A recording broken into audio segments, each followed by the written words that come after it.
Come get your victory at the table. Let's talk. Let's talk. Come get your victory at the table. Let's talk. Let's talk. Good morning, good afternoon, or good evening, depending on whatever time you have decided to tune in with us. We would like to welcome you to another episode of Victory at the Table Talk, where we have down-to-earth conversations about various topics to assist with your walk with Christ. Here at the table, you can get the victory, but you can also get a taste of Victory Apostolic Church right here in Matson, Illinois, where we are building victorious Christ-like lives. Enjoy this episode. Hello, and hello again. If you are here for Victory at the Table Talk, then you are in the right place today. I will be your host, Sister Amber Whitted, and we are in her space. Yep, her space, as in just for the ladies. Now, today, we're going to do a little something different. I've got some friends of mine I've known for quite some time, and I think they should have the floor to speak, so I'm going to give it to them. So today's topic is, I'm grown. When 18 to 21-year-olds speak. I'm going to introduce them, but I'm going to give them a little bit of chance to introduce themselves as well, starting to my right. Miss Summer Rouse. How you doing, Summer? I'm good. My name is Summer Rouse. I'm 18, and I will be attending the University of Kansas, majoring in sports management and communications with a minor in business. Yes, ma'am. Yes, ma'am. I'm so proud of you, by the way. Congratulations on graduating. Thank you. To my left, we have Miss MaKiya Caldwell. Hi, my name is MaKiya. I attend Ball State University. My major is education with a concentration in language arts.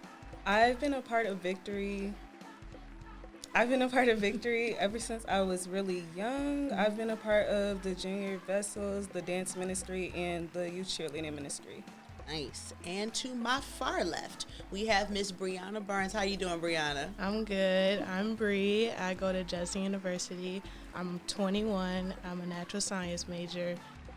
With that, I want to be an orthodontist. So, yeah. And I don't go to Victory, but I coach the cheerleading. So, yeah. Nice. Well, welcome, ladies. Welcome. Since you're 21, that means you're the resident oldest person at the table. Because it's not me. It's definitely you. It's not me. Right. Okay. Yeah.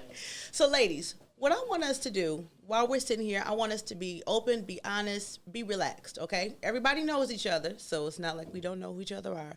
We're going to go ahead and start off with this question. In your opinion, what do you think it means to be grown?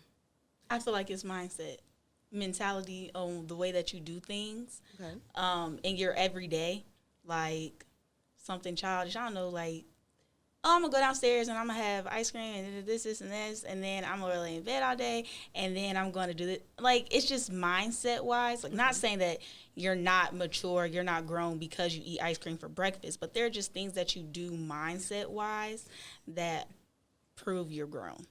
Okay.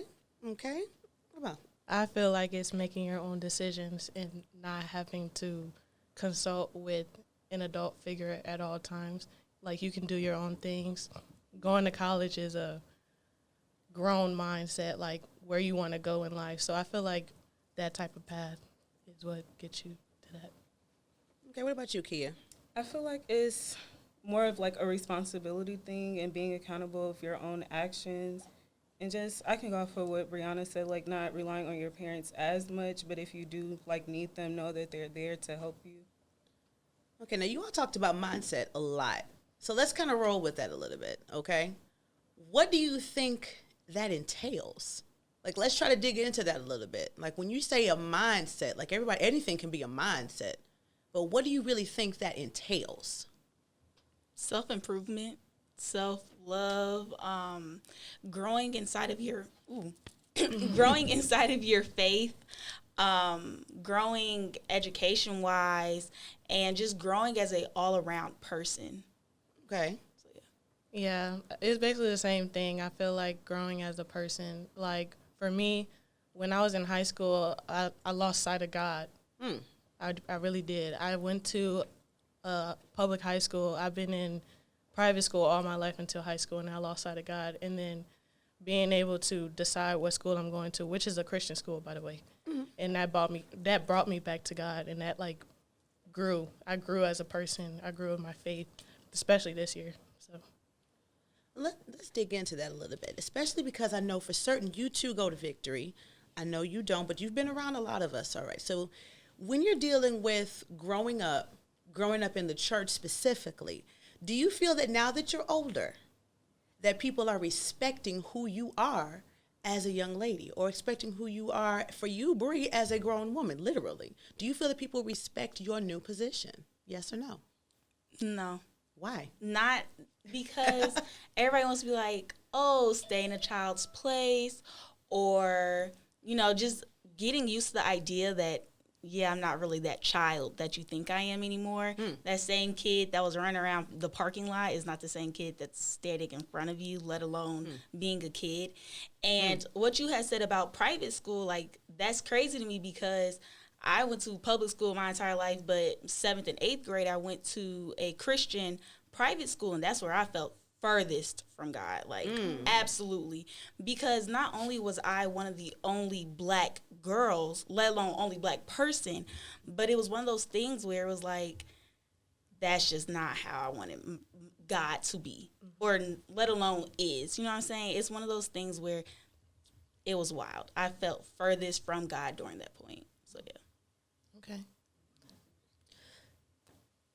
I want to piggyback off of something that you just said a moment ago when you were talking about being the only black girl there. I'm pretty sure all of us at one point in time have been the only black girl in the room. At one point, we know what that felt like. So since we're all going into this being grown thing, what do you feel it really means to be a black woman? Let's be a little bit more specific. So now you're talking about what it means to be grown. What do you think it really means to be a black woman, especially in today's society? I feel like to be a black woman is to really appreciate the melanin that you have, all that it brings you, the black girl magic, not just saying it, but knowing what it means for you, because it could be different for everybody, you know what I mean? For me, it's loving my hair, the 4C that it is, loving the fact that, you know, during the summer, I get this beautiful chocolate, you know what I'm saying? Yes. But during the winter, you know, I look a little pasty, you know? So that's, you know, and I feel like when it becomes to being a black woman, it's knowing, like, breaking those glass ceilings and entering into places where it's predominantly white or predominantly male, and making your place at that table and be like, no, nobody can touch this place because this is my place. I made my way here. I fought. I worked 3, 4, 5 times harder than anybody else here. You can't tell me nothing. That's it. I feel like that's making a statement, like, as a black woman.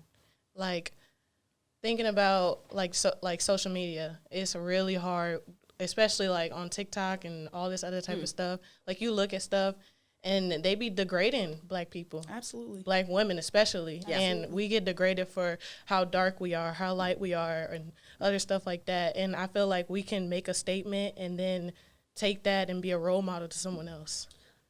Like, go a little bit further into that. Like, how do you think that, especially in this age, in this time, and at your age, you can really make that kind of a difference? That's interesting. I don't know how to come back on that one. I feel like you're doing the best because you're working with other young black females. You're betraying who they should look up to by being who you are and being a person that's looking for higher education and going into a place where I'm like orthodontist. I would have never thought of that. Like, yeah, I got one, but I would have never thought of that. MaKiya, I really want to hear from you on this too, because I know you're going into education. So you're going to have a really big role in how the next generation views themselves. So on that subject, as far as what it means, especially now, how do you want to make that impact? Going off of, like, your original question, like, as far as black women, I was thinking, like, that strength and confidence that we have, that sets us apart from others. And also, me personally, I attended PWI, and that was my choice personally, just because being at a HBCU, I think, would be nice, but being at a PWI is definitely something different, especially for me, because in my schools, I grew up, like, majority of the people looked like me. So in my classes now, most of the time I'm like the only Black person in the room, which I'm okay with, but I felt like that was beneficial for the growth aspect of it. But also, like, I see now, like, on social media and everything, there's a lot more Black educators, and I like to see that personally. And I, like, take notes from them, like, based off of what I see, just when I'm, like, settled in the field and everything. I, like, not know how to handle some things, but, like, just have some ideas as far as, like, how to, how to be not, I guess, on top of things as a Black educator, because we're going to be looked at differently automatically as it is. Yeah. I'm going to toss this next question to you two first, because they got a little bit more experience on you than this one. So if you want to pull out your pen and paper to take notes, feel free. But I'm going to toss this to you two first, next. As far as getting ready to move into that phase where you were going into college and you were stepping into it for the first time, did you feel prepared? If so, why? And if not, why not? For me, no. I was very scared to grow up in general. I'm so childish. Let's just be honest. I'm very childish. So that knowing that I have to grow up and like do things on my own, and when my mom is always like comforting me and like doing basically everything for me, having to do things on my own was the real challenge. So I would say no, but I feel more comfortable now, of course. But yeah. Yes. Excuse me. I would say yes, just because I know everybody in here knows I'm a quiet person, but my mom, like, she always says, like, you're going to have to, when you go to college or go, like, off on your own, you're going to have to, like, speak for yourself. Right. So that's pretty much a given, especially when you go away to school. So pretty much, like, just her keeping that in the back of my mind, and, like, the people I grew up around, especially at church, like, you guys, church leaders, you guys kind of instilled that in us. So pretty much when I went away, like, I didn't have any issues, like, being on my own or, like, going to ask anyone questions as far as if I needed something or, like, hey, where's this on campus or where's that? Like, it wasn't really hard for me just because, like, she equipped me with that stuff so I could be ready for it. Okay. And kind of tagging on to that, directing it to her, what do you think she needs to know? Because you all are on campus now. And so you all are around people who know up and down. I'm grown. You can't tell me squat. You know what it's like to be around them. And you're kind of stumbling across some things yourself. I'm like, oh, that's what my mom meant. Since you're there now, what's some advice that you would give to her that she may not necessarily get from her mom or her aunts or people who are older? That she wouldn't get from her mom. Well, I mean, I guess you could get it from your mom. Just going to say time management is really key. It's really hard to not fall into procrastination when you have so much time after class, before class. Like, you could have a 12 p.m. class, and you could have so much time to be doing, like, things before your class and prepare. And sometimes you won't think that studying is key, but studying really is key. Use the tools. Even though they may not use the tools in class, take them out of class and, like, relearn those things and keep, like, looking at those things. Those tests can be really hard. So, yeah. Going off with that, I would just say, like, use your time in between, kind of like what Brianna was saying. Because even if you do wait until, like, after your classes are done to do work, like, you could potentially be done before that, just getting things done in between. But I guess I would really say stay focused, because you can, like, it's hard to get distracted, like, if you let yourself get to that point, but you also, I won't say it's hard to, like, stay on track. It just depends. I guess it depends on a lot of things, but, like, just make sure you're doing your work. Like, of course, you can go to parties. I don't want to say don't have fun. But, like, You can say stop the cab. yeah, I don't want to say don't have fun, but, like, while you're having fun, like, prioritize. Make sure you keep your priorities first, because that's why you're there. You're not just there to party and have fun. So, but, of course, make friends and everything of that nature. Let's open this back up, and let's take it a little bit in a more of a general direction, okay? We talked about school. We talked about our careers. All of y'all know what you want to do. Because I know you ladies. You all are very focused young ladies. I can't say I was that focused, but that's another story. All of you all know what you want to do. Knowing the direction that you're going in, what fears do you have about growing up, about getting older, about moving into adulthood for real, about being grown for real? What fears do you have? Failure. I mean, we're all scared to fail. That's kind of a given. But especially when you're grown and you fail, it's kind of hard to get back up. I say that for myself. Sometimes when I fail, I seem to stay in that failure, like not wanting to pick myself back up. So that's my biggest fear. For me, it'd definitely be losing myself at my core. Like, I'm very a goofy person, like spontaneous, just a complete weirdo, all of it, like 100%, that's me. And like with what I want to do, like I'm not going to have that ability to do that. So I'm very scared that I'm going to lose who I am at my core and not having those reminders of like who I am and having the ability or the spaces to be who I want to be. So, yeah. What about you, Kia? I would kind of agree with failure just because, I don't know, just thinking about it, like there's, especially us as Black people, like we always have to work harder to get ahead. Yeah. But like there's always going to be someone that's, I guess, better than you in your spot or in your role. But just like trying to stay on top of everything and everyone like in your profession. So like failure in that way. All right. With that being said, I have one more question I'm going to ask you all, but I'm going to ask that at the very, very end. I will go ahead and put myself on the hot seat for this one. Now you all have known me for a while. Is there anything that you have wanted to ask that you may be afraid to ask somebody that may be like your mom or your aunt, somebody that you're closer to that you want to know? Is there anything that you feel would be helpful to you that you could ask me and I'll answer? Career-wise, do you feel like you would have changed anything? Yes, absolutely yes. When I went to school, initially, I picked a major that was safe, one that made sense. It was not what I wanted to do. And so I was not at all invested in it.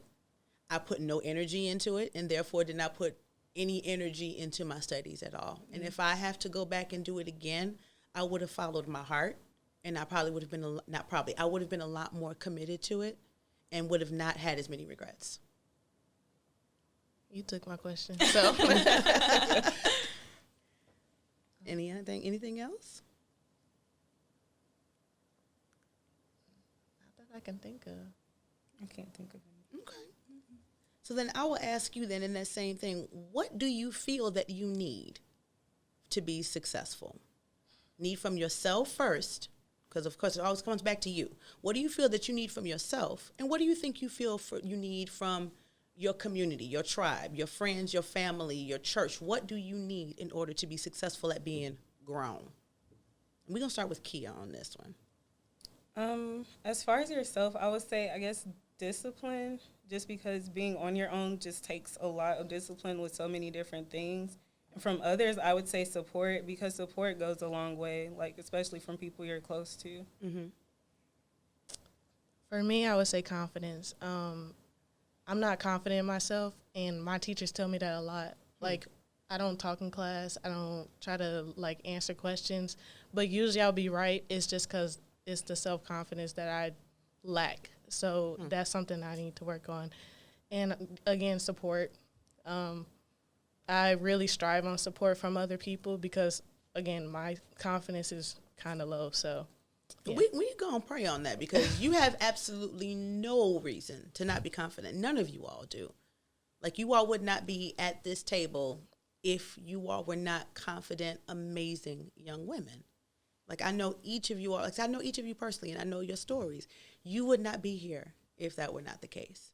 You are more than able to do anything that you put your mind to. So get that out your mind right now, okay? I got you. Okay? Okay. What about you, Summer? I would say accountability for myself, because I'm very much a person who will do something, be like, okay, well, I did it. It could backfire. You know, it is what it is. And I'm very much a it is what it is person, and I don't hold myself accountable for a lot of the things that I do, whether it's good or bad. And for others, it definitely be emotional stability. You know what I mean? That emotional support. Not necessarily, you don't have to physically support me, but like emotionally for sure. That's something that I really thrive on. So yeah. Okay. What adults in your life are you using currently as a role model or someone that you look up to as far as, you know what, they look like they've got it together. I'm going to try to pattern after this. So what people in your life, women, men, whoever, do you look up to as far as successful adulting? I call it successfully adulting. My older brother and sister, for sure. Like, you know, as siblings, I used to be like, man, I want them to jump off a cliff. Like, I did not like my older siblings. But as I've gotten older, and like this was maybe 7th, 8th grade that I started to really become close with my older siblings. And they have just been complete and utter role models, supported me emotionally and in times of just, man, I'm struggling school-wise. They have really been there for me, but also in their own lives, they have done incredible things that have influenced me greatly. Like for my sister, she is single, she making bank, you know, living in that great apartment, got a brand new car. Like she's doing it. And I'm like, wow, I want to do that. And my brother, he's always had like this radiating personality and everything like that, and I really feel like that's where I get it from. And also he has been in sports his entire life, and I just watched him grow up in sports, and I grew up in the stands watching him do it, and that's really affected me heavily to the point where that's where I want to work for the rest of my life. So yeah, That's what's up. Over here, let's toss it over here. My ex-roommate is my biggest motivator by far. And I say ex only because she's moved away, not because like we're not friends or anything. But so she quit basketball, and then she moved back to her hometown with her mom, and then she just been doing great. She's been working out a lot, and then she got a really nice job at 21, like her dream job. And she's just been doing great. She got her own car on her own. Like, she's been making grown women decisions, and that's someone who I want to be like. Okay. MaKiya. I hope this counts, but I would say my mother, just because she's taught me a lot, and she still teaches me a lot today, just with everything. But she's always been supportive and helpful. Like, in some things, she would always tell me, like, things that she didn't learn when she was a kid. So she's, like, teaching me the right way to do things now, and, like, the better decisions of how to do certain things. So, well, just so you all know, I still have an adulting role model, and hands down, it is my mother. Hands down, it is my mother. Aside from the fact that she's probably the most humorous person that I know, she's always been honest with me. She's always been real with me. And as you find, you'll find this as you get older, your relationship with your mom is going to get stronger because you're looking at each other now as not just mom and daughter, but also as peers. And that's a beautiful thing to go into. So we're about to close this out, but we're going to end this on a positive note because I want you all to be able to look at this and say, you know what? That did happen. So we're going to close this out, and I want you to introduce yourself as your profession. Okay. So that way, when you look back on this years from now, you can say, I already spoke that into existence. So that's how we're going to end this. So Summer, go ahead. Hi, my name is Summer Rouse. I am the general manager for the Kansas City Chiefs. Hi, I'm MaKiya. I'm a first grade elementary school teacher, Miss Caldwell. Hi, I'm Brianna Burns, and I'm an orthodontist. What do I call myself? Dr. Brianna Burns. Dr. Brianna Burns. That's it, right? Yes. And I am signing off. I am Amber Whitted, author of multiple award-winning books, and we will see you all next time we hit the Her Space, okay? You all be blessed. Thank you for coming and joining us. Bye-bye. Come get your victory at the table.